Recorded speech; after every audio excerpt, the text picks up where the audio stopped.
Hazreti İsa'ga Allah diyen adamlar kafirdir deyiptir. Hazreti İsa Allah'ın oğlu diyen adamlar kafirdir. Cibril ve Hazreti İsa ve Allah üç Hudaydır diyen adamlar kafirdir. Altıncı paran ahirki seferlerine bak. Suriye Maiden ortalarından geçenden sonra. Mesihliler aydıptırlar, içinde bir köpleptir. Kunna muslimine qablakum. Ey Muhammed senden önce biz Müslüman ve dinimiz var deyiptirler. Aleyhissalatu vesselam köşe kafirler şey deyiptir. Ey Muhammed aleyhissalatu vesselam senden önce biz imanımız var deyiptir. Peygamberimiz aleyhissalatu vesselam aydıptır. Kadaptum. Ağladınız deyiptir. Yemnaukum minel islami salasun. İbadetukum as-salib ve aklukum el-khinzir ve za'mukum enne lillahi teala veleden. Ağladınız deyiptir. Müslüman olasınız diye deyiptir. Men hak peygamberdigimni bilýäňiz deyiptir. Üç zatdan galarsyňyz mukadip daşarda kafir bolup ýaşapmaňyz deyiptir. Biri salibin önüne secde diýäňiz. Atanak belawy. İsa peygamber salib edilipdir deyip allaýaňyz deyiptir. Şoň önüne durup secde diýäňiz deyiptir. Salibin önüne secde etmek kafirlik dälmi deyiptir. İmanın eteğine, İslam ve Kur'an'ın sayasına girseniz, salibin eteğine secde etmelilip, şondan çim giýeňiz bir deyiptir. İkincisi, İslam'a girseniz doňuz deyip bilmeýän huk, nejisterin heywan, iň aşgaliýän heywan, iň behterin gowwarýan zady maslygyňdy içegesin gowwarýar doňuz. Doňuzyň iň gowwarýan zady maslygyňdy rudesin gowwarýandyr. Gawja bilen. Doňuzy ýaňyz deyipdir. Doňuzdan galmajak bol şey diýäňiz deyipdir. Üçüncüsü Allah'ın oğlu var diýip aýtýaňyz deyipdir. Aham, olan biri kepläpdir. El-Mesih ibnullah li'annehu la abala. İsa peygamber dädesi ýok, onun üçin Allah'ın oğlu diýipdirler. İsa peygamber dädesi ýok, onun üçin Allah'ın oğlu diýäsipdirler. Yani düşünmeli görürüm. Yani özlerinden aýdýarlar. İncilin delilleri ýok da. Tekrar edeýin. Olar aýdýanmış. El-Mesih ibnullah li'annehu la abala. İsa peygamber Allah'ın oğlu diýipdirler da. Şon dädesi ýok bolan soň diýipdirler. İncilin delil getirmeýänmiştikler. Şon İncilde bu görürüm ýok. İncil İsa peygamberiň getiren kitabı. Yeni bir kepläpdir. El-Mesih huvallah li'annehu ahya'l mawta ve akhbara anil guyub ve abra minel adwa'i kullaha ve halaka minat tini tayra. Yeni bir kepläpdir. Oğlu diýseň de diýipdir. İsa peygamberiň özü Hudaý diýipdir. Bir de İncilden delil getirmeýändir. Delilim ma diýipdir şol kafir Mesihi. Delilim şu diýipdir. Ölüler diriltýär diýipdir. Delilim şu göz körler gözlü etdi diýipdir. Alany enam alany dogrotdy diýipdir. Hudaý bolansaň edýädaşlar diýipdir. Yani özlerinden aýdýanmışdyklar. İncilden delil getirmeýänmişdikler. Üçüncüsü aýdypdyr. Ey Muhammed diýipdir aleyhissalatu vesselam. Fa alama tashtamuhu. Näme sen İsa peýgamberi söýýän diýipdirler. Peygamberimize şey diýipdirler. Men näme diýen söýüp diýipdir. Näme diýse İsa peýgamberi Hudaýyň gully diýipdir. Özü Hudaý diýipdir. Resulullah aleyhissalatu vesselam aýtdypdyr. Ajal huwa Abdullah ve kalimatuh. Elbette Allah'ın bendesidir İsa peygamber diýipdir. O ham aýdypdyr. Allah'ın bendesi bolýan bolsa näme diýip dädesi ýok diýipdir. Atasy dünýäge gelmedimi diýipdir. Atasy Allah bolansaň da diýipdir kafir. O ham Resulullah aleyhissalatu vesselam oturupdyr. Allah Taala aýat indiripdir. Euzu billahi mineşşeytanirracim. İnne mesele İsa indallahi kemeseli Adem. خلقه من تراب ثم قال له كن فيكون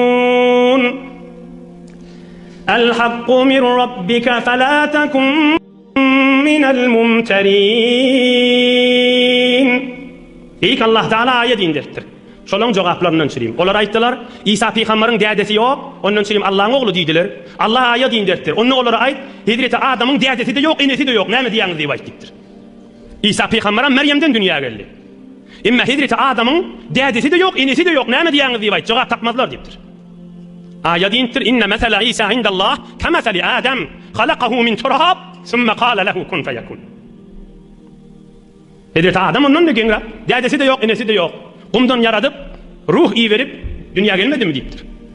İnhe, Mesihliğin gurrunun hadir ştadı bir koyaylin, bir neçe bir gurrunları ve alımlar, bir zamanları geçiptir. Mesihili bir gattar alimler bilen oturup, İslam ve Müslümanların alimler bir gattarlı oturup, bahs olup, münazere olup, aralarını geçen gurrundan ukuşlanacak ve İslam ve Müslümanlar hak cevapları verip, Mesihliğin bir tohoru Müslüman olup, ve bir tohoru da kafirlikte kalan yağdayların hizmetinde gıysaca getireyin inşallah. Deslafki Müslümanların ulamalarının aydan kefi Mesihlilerden çürüyüm. Ve himmemizlerden çürüyüm bir alım olur. Aya tamam peygamberler kelime-i tevhid, la ilahe illallah. Allah'dan başka hiç bir ibadet edilmege şayestegisi yoktur deyip, şunun menen geldi mi gelmedi mi deyiptirler. Mesihiyler aydıptırlar Havva. Hemme peygamberler şunun menen geldi. Hop, biz bir tek Allah var. Bir tek Allah var olsa siz nahili üç diýäňiz deyipdir. Üç bilen bir boljakmy deyipdir. Hakly we zat dälmi deyipdir. Siz aýdýaňyz üç Hudaý var diýäňiz deyipdir.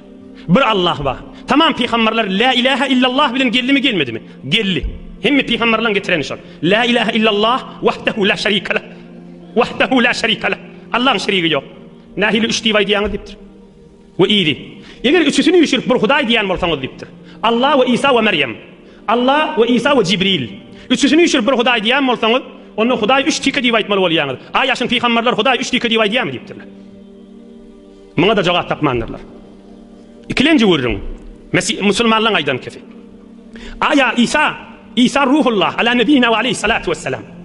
Näme diýip geldi ýeriň güdüne? Peygamber diýip geldi. Aýadyňyz aýtdyňyz, peygamber diýip geldi diýipdir. Hi peygamber bolan men Allah deň boljakmy diýipdirler. Aya İncil'in içinde yüzlerce yerde yok mu? İsa peygamber, muallim, Resul ve Nebi deyip. İncil'in içinde doğru. Şimdi halk İncil'lerde de var. İsa peygamber, bir muallim, insanlara terbiyet veren insan deyip. İçi doğru muallim ve peygamber diyen olsa, nezile peygamber Allah diye diyen deyiptir. Üçüncü vurun. Aya İsa peygamber insanlara, ey adamlar gelin bana vaade edin diyenler mi ya? Ey adamlar Allah'a vaade edin diyenler mi? Belli bir zat. Peygamberin ettiği işi. Gelin Allah'a bende olun diyenler. İnsanlara Allah'a bende olmaya çağırandır. Tek büyük Allah'a ibadet etmeliyendirler. Dördüncü Mesihiylerin aydiyan kefi. Onun näme İncil'le ba? İncil Hazreti İsa'nın getiren kitabı. Kitabı asmani. Onun näme içinde ba? İsa İbnullah deyip. Yani İsa Allah'ın oğlu diýdi. İncil'de de ba öldü. Muňa näme diýäňiz deyip Mesihi ulamalar sorapdyrlar. Ulama-i İslam cevap beripdirler. Meger İncil'de yok mu? Süleyman da Allah'ın oğlu deyip. Süleyman peygamber. İncil'in bir neçe yerlerinde var Süleyman da Allah'ın oğlu deyip. Ve bir neçe yerlerinde var tamam salih bendeli de Allah'ın oğlu deyip. Allah'ın oğlu diýdiği tada Allah'ın terbiyet veren ve Allah'ın mehabbetinde yaşap veren insanlar diýdiği. Ol däde oğlu diýdiği dermişdik da. Biz İncil'in içindeki ibarat İsa peygamber Allah'ın oğlu diýdiği, Allah'ın bendesi diýdiği, Allah'ın gowuryan mahbubu diýdiği. Ondan sonra Süleyman peygamber de Süleyman ibnullah var. Tamam salih bendeli ebnaullah var. Onun näme diýip fakat İsa peygamber aýdýaňyz, Süleyman peygamber näme aýtmaýaňyz. O tamam salih bendeleri näme Allah'ın bendesi diýip aýdmaýaňyz. Fakat İsa peygamber oğlu diýip aýdýaňyz. İnhemes musulmanlyň beren jogaby.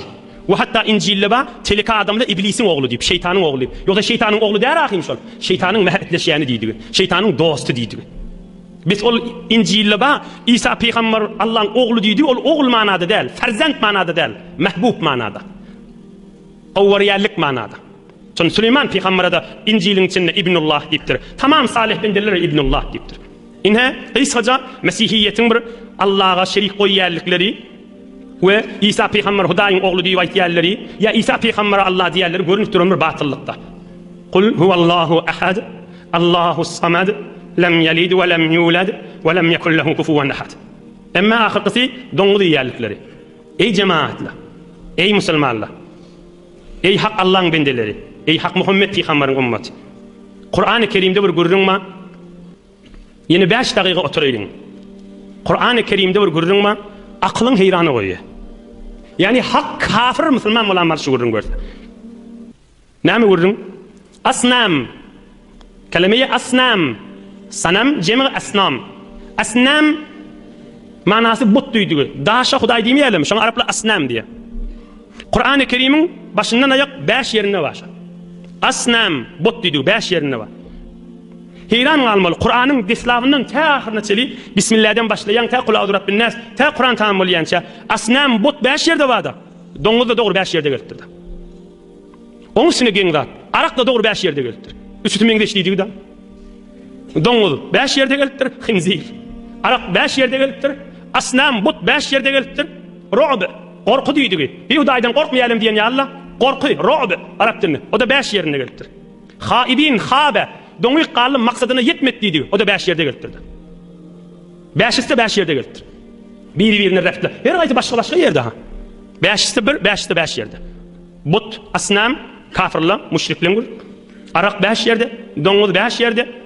Hudaýdan korkmak, ýüregi korku düşmek, sandıramak 5 yerde.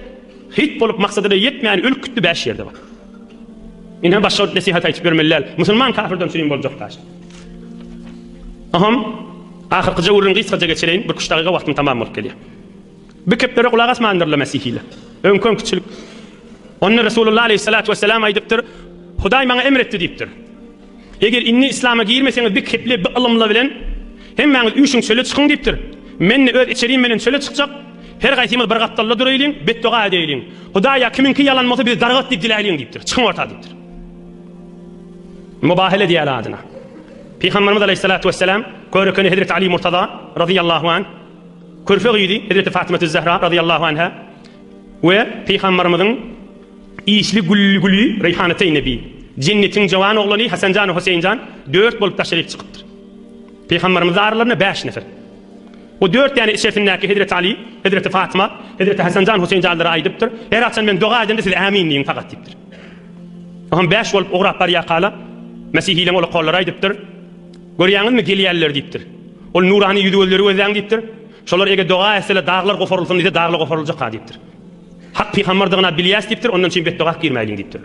Musulmanna bolmaýlyň, göreýil näme diýýärler diýipdir. Täsip adam ýykaýan ha. Tekebbürlik adam dargadaýan ha. Yo näme diýip öz ýandan özüň dogurlamak adamy betbaht edaýan. Ama ey Muhammed diýipdir aleyhissalatu vesselam. Yo bolýar biz ojrak mubahele bet doga etişek däl diýipdirler. Bir de näme hökm etseňe da biz sulh etişek diýipdirler. Ham Peygamberimiz bolýar kabul sulh etişeli, zor bilen bıçak goýup, "Haýat musulman bolmaly." Zor bilen bir musulman etip boljakmy? Ojrak däl bolýar kafirlikde galmaly, ýöne jizye perdaht etmeli. İslama bir miktar pul perdaht etmeli, täm musulmanlygyň tesellutynyň etegini diňiz sabit bolup durar ýaly. Olar da bolýar diýip şonu boyun alyp ýerlerine gidipdirler.